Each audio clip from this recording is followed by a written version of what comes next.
قرآن کریم کی جو آیت کریمہ ہے من کان عدوا لجبریل فإنہ نزلہ علی قلبک بإذن اللہ، اس کی شان نزول بتا رہے ہیں۔ شان نزول میں یہ ہے کہ ابن سوریہ جو یہودیوں کا ایک عالم تھا، مذہبی عالم، فدق کا رہنے والا تھا، فدق ایک مقام۔ ابن سوریہ اس کی کنیت تھی، عبداللہ نام تھا۔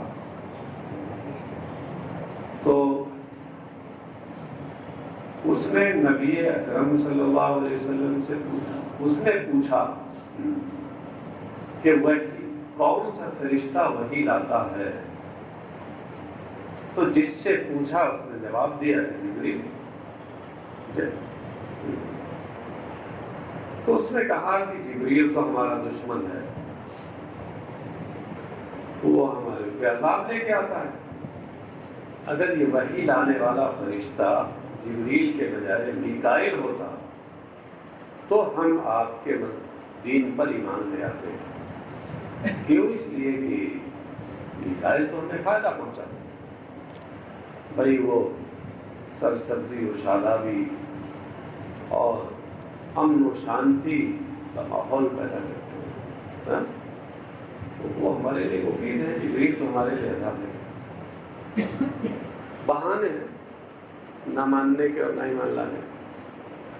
اب یہاں اس سلسلے میں یہ ہے کہ اختلاف ہے کہ ابن سوریہ نے کس سے پوچھا تھا۔ ایک روایت میں یہ ہے کہ خود نبی اکرم صلی اللہ علیہ وسلم سے پوچھا تھا، لیکن زیادہ تر روایات میں یہ ہے کہ حضرت عمر بن خطاب رضی اللہ تعالیٰ عنہ سے پوچھا تھا۔ اور وہ یوں تھا کہ حضرت عمر بن خطاب رضی اللہ تعالیٰ عنہ کی کچھ زمین تھی مدینہ شریف کے باہر، تو کبھی کبھی اس کی دیکھ ریکھ کے لیے وہاں جایا کرتے تھے۔ تو قریب میں وہی یہودیوں کا مدرسہ تھا، اسکول مدرسہ ان کا مذہبی، تو حضرت عمر کا وہاں سے گزر ہوتا، کبھی کبھی اس میں چلے جاتے ہو۔ ان کا مقصد کیا ہوتا تھا کہ دیکھیں یہ یہودی کیا پڑھتے پڑھاتے ہیں اور ہمارے نبی کے بارے میں یہ کیا کہتے ہیں، ان کی کتاب میں کیا کیا بتاتے ہیں۔ تو ایک بار یہ پہنچے وہاں، اتفاق سے کافی یہودی اکٹھا تھے۔ انہوں نے دیکھا کہ حضرت عمر جیسا آدمی آیا ہے اور معزز آدمی ہے، تو تعریف کرنے لگے اور کہیں گے ہم آپ سے محبت کرتے ہیں اور آپ بھی ہم سے محبت کرتے ہوں گے۔ حضرت عمر نے کہا کیسی محبت، تم سے ہم کچھ محبت نہیں کرتے، ہم تو صرف اس لیے آتے ہیں تاکہ یہ دیکھیں کہ تم کیا پڑھتے پڑھاتے ہو اور تمہاری مذہبی کتاب میں ہمارے نبی کے بارے میں جو آیا ہے اس کو تم کیا کرتے ہو، اس لیے ہم آتے ہیں۔ تو اسی میں پھر اس نے ابن سوریہ جو ان کا ایک عالم تھا وہ بول پڑا کہ اچھا آپ ایمان لانے کی بات کرتے ہیں اور کہتے ہیں کہ ہمارے نبی اور وحی آتی، وحی کون لاتا ہے؟ حضرت عمر نے کہا کہ جبرائیل لاتے ہیں، جبرائیل تو ہمارے دشمن ہیں، ہم پہ عذاب لاتے ہیں۔ میکائیل اگر وحی لاتے ہوتے تو ہم ایمان لے آتے، سمجھے؟ اور اگر میکائیل لاتے ہوتے تو پھر دوسرا پیدا نکالتے، ماننا پڑتا تھا، نہیں ایمان لانا نہیں۔ اس وقت یہ آیت نازل ہوئی، ابھی حضرت عمر وہاں سے واپس ہو کر بارگاہ رسالت میں پہنچے بھی نہیں تھے کہ وہی نازل ہوئی۔ تو یہ آیت نازل ہوئی، قل من کان عدوا لجبریل فإنہ نزلہ علی قلبک بإذن اللہ مصدقا لما بین یدیہ وہدی وبشریٰ للمؤمنین من کان عدوا للہ وملائکتہ الی آخر۔ یہ آیت نازل ہوئی۔ سرکار نے حضرت عمر کو دیکھ کے فرمایا کہ مبارک ہو تمہارے سلسلے میں، دیکھیے تمہارے اس عمل پر اللہ نے یقین رکھا ہے۔ تو اس سے یہ سمجھ میں آتا ہے کہ زیادہ روایات سے کہ یہ واقعہ حضرت عمر کے ساتھ پیش آیا، ہاں، اب انہوں نے اس کو او کے ذریعے بیان کیا ہے، اور نبی صلی اللہ علیہ وسلم کو پہلے ذکر کیا ہے اور عمر کو بعد میں ذکر کیا ہے۔ شاید ہو سکتا میں سمجھتا ہوں کہ تعظیم کے لیے سرکار کے نام کو پہلے ذکر کیا ہوگا، میں یہی سمجھتا ہوں امام سیوطی، ورنہ تو عام طور سے جس کے نزدیک جو قول راجح ہوتا ہے اس کو پہلے ذکر کرتا ہے عموماً، لیکن میں یہاں کہہ سکتا ہوں کہ ہو سکتا ہے تعویل کی طرف سے کر سکتا ہوں کہ ہو سکتا ہے شاید تعظیم کی خاطر انہوں نے ایسا کیا، ہاں، یا ایک دوسری تعویل میں یہ کر سکتا ہوں، کبھی کبھی بعض لوگ ایسا کرتے ہیں کہ جو قول ان کے نزدیک زیادہ پسندیدہ ہوتا ہے اور مضبوط ہوتا ہے اس کو بعد میں ذکر کرتے ہیں، جیسے صاحب ہدایہ کا طریقہ یہ ہے کہ وہ جو قول ان کے نزدیک راجح ہوتا ہے اس کی دلیل بعد میں لاتے ہیں، ہے نا، صاحب ہدایہ کا طریقہ ہے، وہ ان کے طریقے سے روشنی لیتے ہوئے میں ان کی طرف سے کچھ تعبیر کر سکتا ہوں۔ یہ ہو سکتا ہے کہ چوکی ہوئی ہو، انہوں نے اس کو صحیح سمجھا اور زیادہ راجح وہ ہے بعد والا حضرت عمر والا۔ ترجمہ دیکھیے، سأل ابن سوریہ النبی صلی اللہ علیہ وسلم اور عمر رضی اللہ عنہ امن یاتی بالوحی من الملائکتی فقال جبرائیل۔ ابن سوریہ نے نبی اکرم صلی اللہ علیہ وسلم سے، یا علی اختلاف روایتین حضرت عمر رضی اللہ عنہ سے نے پوچھا کہ فرشتوں میں وہی کون لاتا ہے، تو انہوں نے کہا کہ جبرائیل۔ فقال هو عدونا یاتی بالعذاب، تو ابن سوریہ نے کہا وہ تو ہمارا دشمن ہے جبرائیل، یاتی بالعذاب، وہ عذاب لاتا ہے ہمارے اوپر۔ ولو کان میکائیل، ولو کان میکائیل، کانا میں ضمیر ہوا کا مرجع وہ جیسے ماں باپ سے سمجھ میں آتا نہیں آتی بالوحی سے، ہاں، یعنی ولو کان الذی یاتی بالوحی میکائیل، اگر وحی لانے والے میکائیل ہوتے لا آمنا تو ہم ضروری مان لے آتے، لأنه یاتی بالخصب والسلم، سلم اور سلم دونوں صحیح، اس لیے کہ وہ خوشحالی اور سلامتی لاتے ہیں۔ فنزل، تو اس وقت یہ آیت نازل ہوئی، قل لہم، قل لہم نکالا کے مقدر ہے یہاں، ان سے کہہ دو، من کان عدوا لجبریل فإنه نزلہ علی قلبک بإذن اللہ، جو جبریل کا دشمن ہو، اور اس کے بعد من جو شرطیہ ہے اس کی شرط محذوف ہے، اس شرط محذوف کی جانب اشارہ کرتے ہوئے مفسر کہتے ہیں فَلْيَمُتْ غَيْظًا، یہ فَلْيَمُتْ غَيْظًا شرط محذوف کی جانب اشارہ کیا ہے، جو جبریل کا دشمن ہو تو اسے مارے غصے کے مر جانا چاہیے، تو غیظ و غضب میں مر جانا چاہیے۔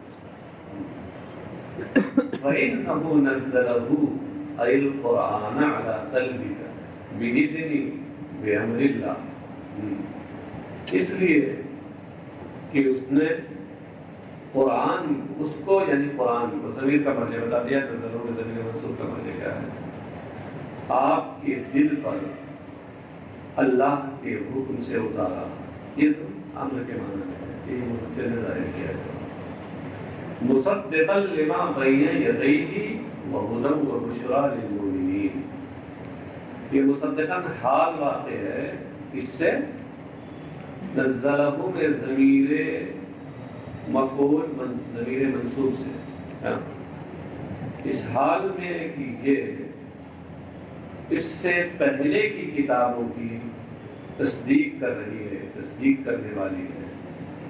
بین یدیہ کی تفسیر میں کہتے ہیں قبلہ من الکتب، قبلہ یہ بین یدیہ کا معنی بتایا، ہاں، کیونکہ بین یدیہ کا عام طور سے معنی ہوتا ہے امامہ، اور یہاں یہ مراد نہیں ہے، اس لیے ظاہر کیا ہے۔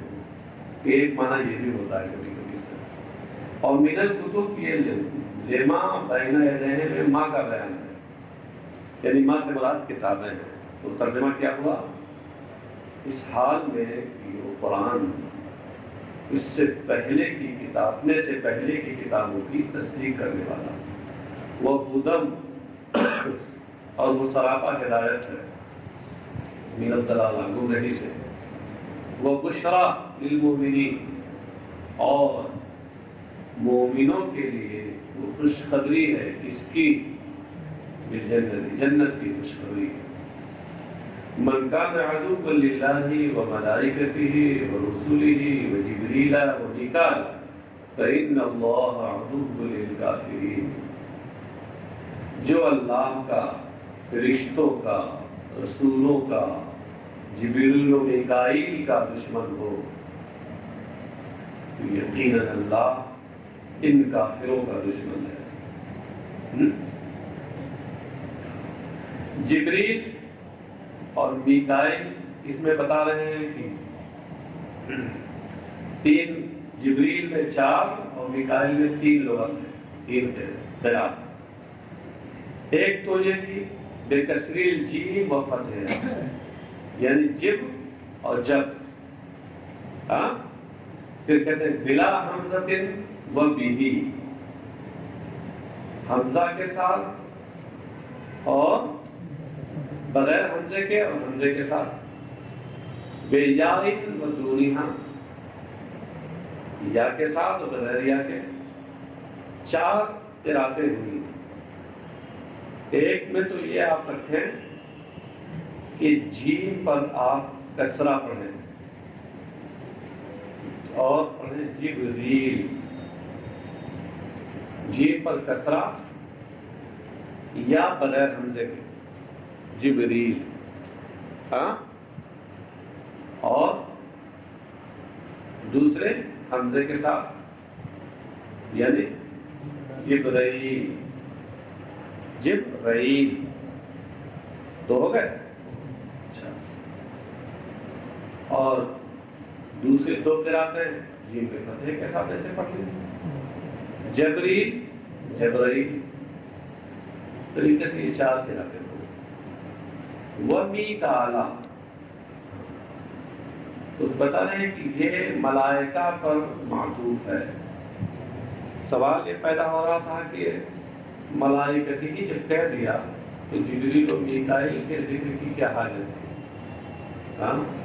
من اطفال خاص یا عام، یہ عام پر خاص کے عطف کی قبیل سے ہے. کبھی کبھی ایسا ہوتا ہے کہ عام پہلے لایا جاتا ہے اور اس پر خاص کا عطف کر دیا جاتا ہے کسی خصوصیت کی بنیاد پر. جیسے حافظوا للصلوات والصلاة الوسطى، تو صلوات میں صلاۃ الوسطیٰ تو شامل ہے، لیکن الصلوات جو عام ہے اس پر صلاۃ الوسطیٰ کا عطف کر دیا گیا تو عطف خاص الزام ہوا خصوصیت کی وجہ سے. ایسے یہاں بھی خصوصیت کی وجہ سے کہ فرشتوں کے گروہ میں جبریل و میکائیل کو یہ پورا خصوصیت حاصل ہے. یہ اس سے ہو گیا. اب پھر میکائیل میں بتایا تھا کہ 3 لغت ہے اس میں. کہتے ہیں فی قراءۃ میکائیل بے حمز و یائن. یہاں تو میکال ہے اور ایک قراءت میں میکائیل ہے حمزہ اور یا کے ساتھ. وفی اخری یعنی فی قراءۃ اخری بلا یائن، اور ایک اور قراءت دوسری کے بجائے ترجمہ کرو ایک اور قراءت بغیر یا کے، تو یہ تیسری قراءت ہو جائے گی. یعنی میکائل، میکال، میکائیل، میکائل، یہ 3 قراءتیں. فَإِنَّ اللَّهَ عَدُوٌّ لِلْكَافِرِينَ، یقیناً اللہ کافروں کا دشمن ہے. بات کیا چل رہی تھی کہ من کان عدوا للہ وملائکتہ ورسولہ وجبریل ومیکال فَإِنَّ اللَّهَ عَدُوٌّ، موقع کس کا تھا؟ عدو لہم ہونا چاہیے تھا، کیونکہ عربی زبان میں ضمیر کی وضع اختصار کے لیے ہوئی ہے، اور ماہرین یہ کہتے ہیں کہ عربی زبان میں جب کسی چیز کا تذکرہ ایک بار اس میں ظاہر کے ساتھ ہو جائے تو پھر اس بعد میں اس کا ذکر اس میں ضمیر کے ساتھ ہونا چاہیے. اس میں ظاہر کے ساتھ ان کا ذکر ہو گیا. اب موقع کس کا تھا؟ ضمیر کا تھا. ہاں مگر لائے پھر اس میں ظاہر کافی. ہاں تو یہ گویا وضع المظہر موضع المضمر ہوا. وضع المظہر موضع المضمر، یعنی اس میں ضمیر کی جگہ اس میں ظاہر بتایا گیا. اور اس سے پہلے کئی بار ہم بتا چکے ہیں کہ کبھی کبھی کلام مقتضائے ظاہر کے خلاف لایا جاتا ہے کسی بلاغی نقطے کی وجہ سے. اس کے بہت سے طریقے اور بڑی سی صورتیں ہیں. ان میں سے ایک صورت اور ایک طریقہ یہ ہے وضع المظہر موضع المضمر. سمجھے؟ اس کو کبھی کبھی علماء بلاغت دوسری تعبیر اختیار کرتے ہیں اور وہ کہتے ہیں الاظہار فی مقام الاضمار فی محل الاضمار، یا الاضمار اس کے الٹا الاضمار فی محل الاظہار. یہ کلام کو مقتضائے ظاہر کے خلاف جب لایا جاتا ہے کسی بلاغی نقطے کی وجہ سے تو اس کی جو مختلف صورتیں ہیں ان میں سے ایک صورت یہ ہے. آپ علم المعانی میں پڑھے ہوں گے، آپ پڑھ رہے ہوں گے، ابھی تو شاید مسلمانی آپ کو کچھ چل نہیں ہوگی، آگے پڑھیں انشاءاللہ. چلے صاحب فَإِنَّ اللَّهَ عَدُوٌّ لِلْكَافِرِينَ، موقع کس کا تھا؟ فَإِنَّ اللَّهَ عَدُوٌّ لَهُمْ. مفسر کہتے ہیں اوقعہ موقع لہم بیان لحالہم. یہ للکافرین کو لہم کی جگہ رکھا، للکافرین کو لہم کی جگہ رکھا بیان لحالہم، ان کی کفری حالت کو بیان کرنے کے لیے.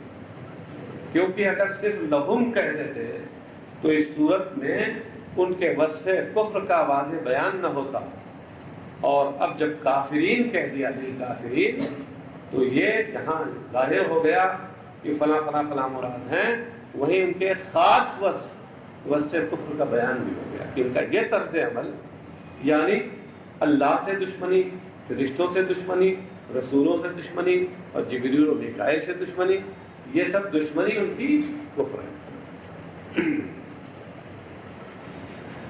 وَلَقَدْ أَنزَلْنَا إِلَيْكَ آيَاتٍ بَيِّنَاتٍ وَمَا يَكْفُرُ بِهَا إِلَّا الْفَاسِقُونَ. اصل میں ہے واللہ لقد انزلنا، اللہ والا جواب قسم مقدر، اللہ کی قسم یقیناً ہم نے اے محمد آپ کی طرف اتاری روشن نشانیاں، روشن آیتیں. پھر کیا لکھتے ہیں؟ بینات واضحات. اب اس سے جو محشی نے سمجھا ہے وہ یہ سمجھا ہے، کہتے ہیں حال، اس لیے کہ نیچے لکھتے ہیں من الآیات، نیچے لکھ رہے ہیں من الآیات.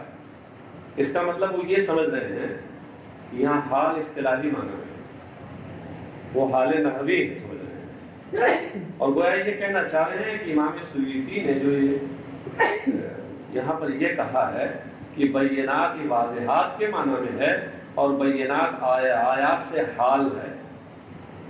حالانکہ آپ غور کر لیجیے امام سیوطی جیسا ماہر نہ ہو ایسی فاحش غلطی کیسے کر سکتا ہے؟ کر سکتا ہے. آیت بینات، اگر بینات کو آپ آیات سے حال قرار دیں گے تو آپ نے تو نحو میں پڑھا ہوگا کہ جب ذوالحال نکرہ ہو تو حال کی تقدیم واجب ہے. کیوں؟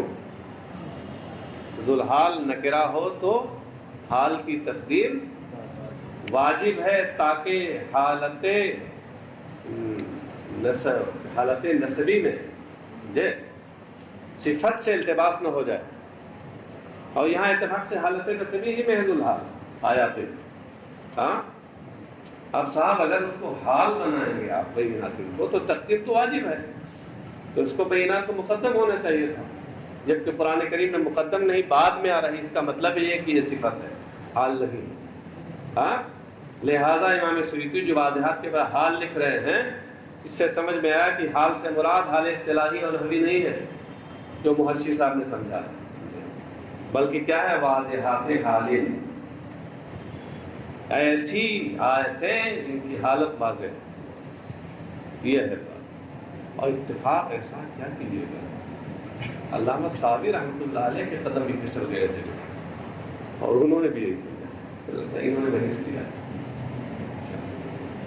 لیکن یہ کسی طرح سے صحیح ہے کہ واضحات کی اضافہ حال کی طرف ہے.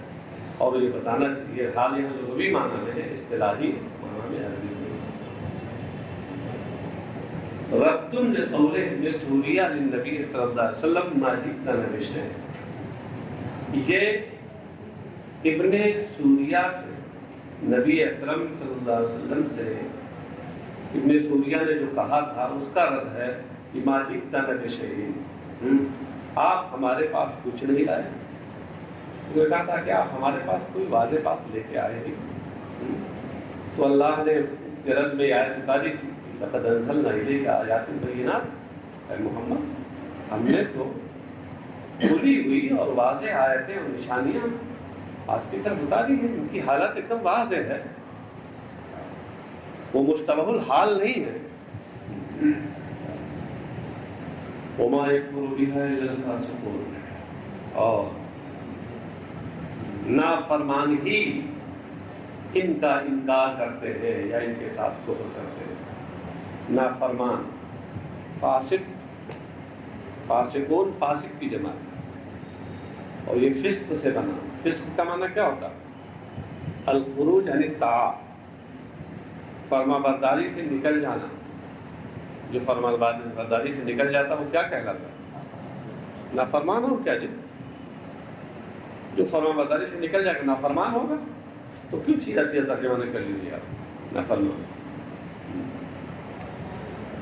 کفروا بها او کلما، اس کے ایک نسخے میں اس سے پہلے حمزہ ہے اور وہی صحیح ہے، یعنی اکفروا بها او کلما عهدوا عهدا نبذه فریق.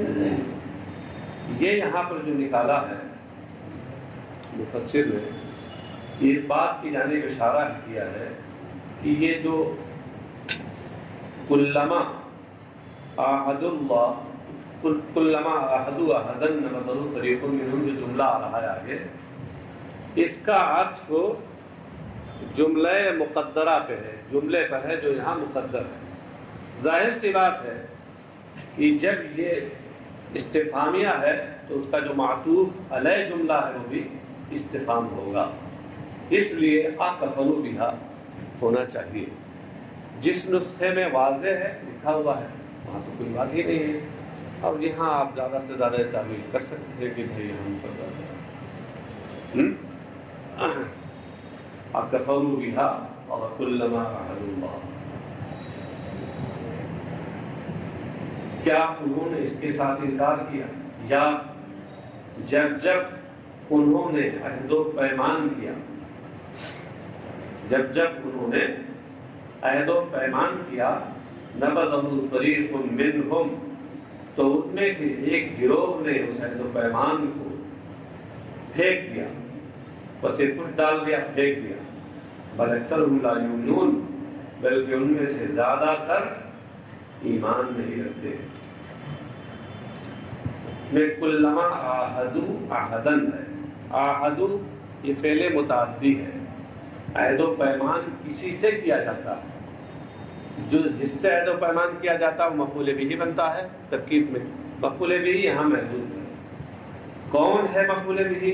اس میں دو احتمال ہیں، جس کو مفسر نے ظاہر کیا ہے یوں کہہ کے عہد اللہ، اور آگے جا کے کہا او النبی، آگے جا کے کہا ہے نا عہد اللہ او النبی.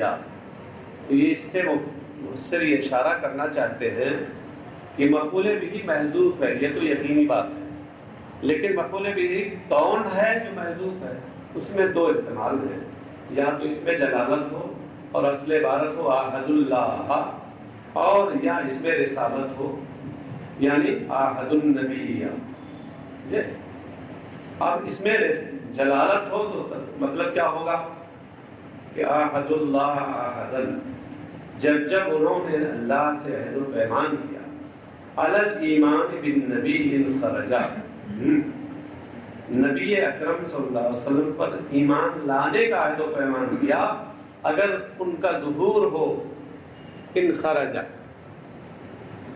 کتب سابقہ میں، ان کتابوں کے کتب سابقہ کے ماننے والے امتوں سے، ان کے نبی کے واسطے سے اللہ نے عہد و پیمان دیا کہ جب نبی آخر الزماں کا ظہور ہوگا تو تم سب ان پر ایمان لانا۔